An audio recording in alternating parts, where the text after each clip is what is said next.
তো হ্যালো বন্ধুরা, আজকে তো আমরা মামা ঘর থেকে ঘর যাচ্ছি, তাই দেখতে পাচ্ছ সবাই বেরিয়ে পড়লাম। তার সঙ্গে মাসিরাও আমাদের সঙ্গে বেরিয়ে গেলো, মাসিদের মানে আমাদের রাস্তা থেকে ঘর বেটে তো বেরিয়ে পড়লাম। এবার কি সারের দেখতে পাচ্ছ, তোমাদেরকে দেখিয়েছি।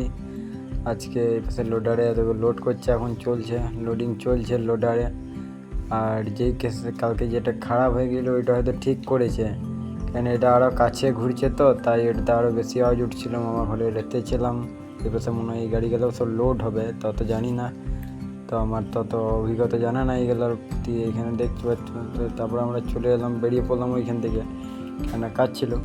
তারপরে আবার এখানে মাসি বললো দাঁড়া, আমার একটু ব্যাংকে কাজ আছে, তাই একটু ব্যাংকে দাঁড়াইলাম। ওইখানে আমি, মা আর বুনি ছিল আমার কাছে, বুনি আমার কাছে বসেছিল।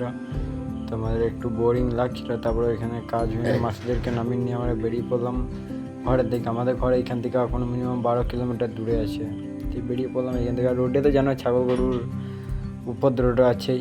তারপরে আবার মারা খানিক হাটে দাঁড়াইলো, আজকে শনিবার হাট আছে, তাই মারা বললো তাহলে একটুখানি কাজ আছে হাটে, তো হাট চলে জায়গা তো এখানে। তারপরে আবার বেরিয়ে আসবার টাইমে আমাদের এই গাঁয়ের 4 জন ছিল, তাই কিছু বলতে পারলাম না, 4 জনকে নিয়ে নিলাম।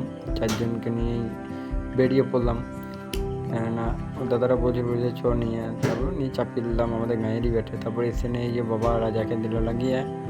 তো আর এই পাশে আমিও চলো একদিন ঘুমাবো, কেন রাত হয়ে গেল, আর কিছু আমার খাওয়া